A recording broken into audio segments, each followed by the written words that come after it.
What's the name of your speech, sir? Can we find the page? Lifeguard mass casualty drill. Oh no. Oh, I know that drill. Absolutely. I was a lifeguard. What was that last word? Lifeguard mass casualty. Mass casualty drill. Mm-hmm. Oh no, never mind. What? So you were CLIFF20251110 lifeguard mass casualty drill.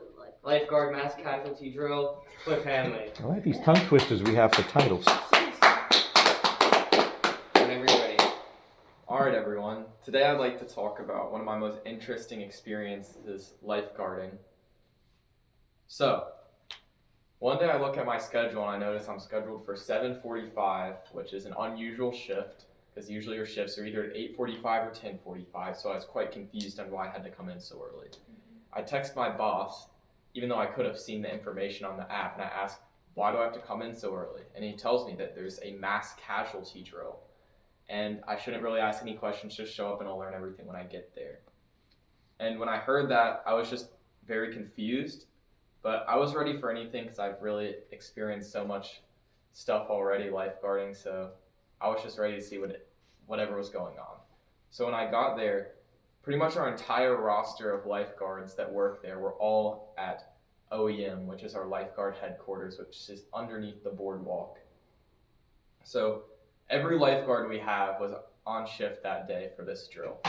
And all of them were split into two groups, which were the lifeguards and the victims. I was a victim. So as a victim, we were all placed into a group and debriefed on the situation. About a mile offshore, we did not go a mile offshore, but we did go very far, which I'll get into later. 2 party boats crashed during a 5 to 7 o'clock late shift, and there were many victims left stranded, not able to get back on the boat, with various injuries. Some were drunk, and some were children. We were all then given, we were written with Sharpie on our arm what our role was and what we had to act out. I was drunk, and I don't know why I was chosen to be drunk, because I don't know how I would know how to be drunk, because I'm not 18, so 21 actually. So I was quite confused why they suspected that I would know how to play that role, but whatever, I was drunk. Some people were little infants yelling for their mom because they were scared. Some people might as well just been dead. They were supposed to act unconscious with a very low heart rate. But we were all assigned our different roles. Some people were uninjured, and then we were taken over to a very central beach in Pier Village where it was supposed to take place.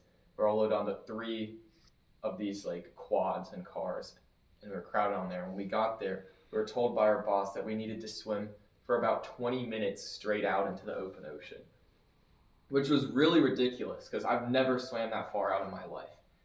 And I thought I'd swam far out when I went through rookie camp. We did our 500 meters, and we probably went 250 meters out. But 20 minutes straight out, when you get out there and you look back at the shore, and you just can't even see the shore anymore. You can barely see it because the water, it was a high enough swell to where the water's high, and you can't even see the shore. You see the buildings faintly, but you don't even see the sand. And any people are specks, and you just can't see anything. It was kind of cool because I've never done that. I had no idea how deep it was under me, but who knows. So we're out there swimming together. It wasn't that scary because we were all together, and they had a boat with us in case anyone panicked. But we're out there waiting for a while the lifeguards are explaining what they need to do and start heading over. So because it was a late shift situation, only a certain amount of beaches were open because it was simulating late shift.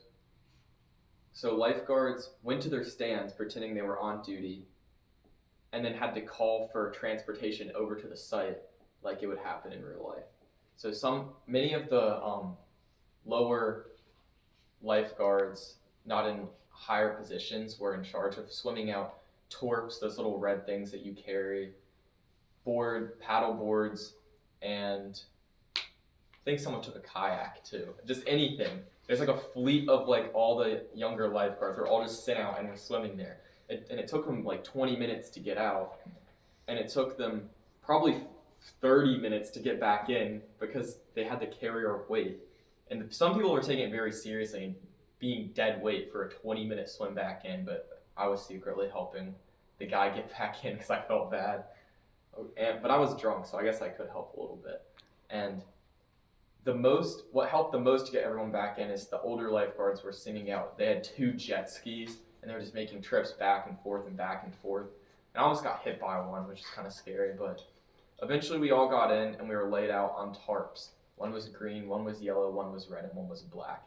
The green was for the minor injuries. The yellow was for injuries that needed care but could just standard first aid. The red injuries need to be taken to the hospital. And the black tarp was for the people that were deceased. So I learned a lot about how a big situation like this would be taken care of. And I don't know if I'm a lot more prepared, but I definitely feel like I'm more prepared if a situation like this were to ever occur, even though it's very rare. So that was one of my most interesting lifeguard experiences, which was the mass casualty drill. Thank you. Ooh.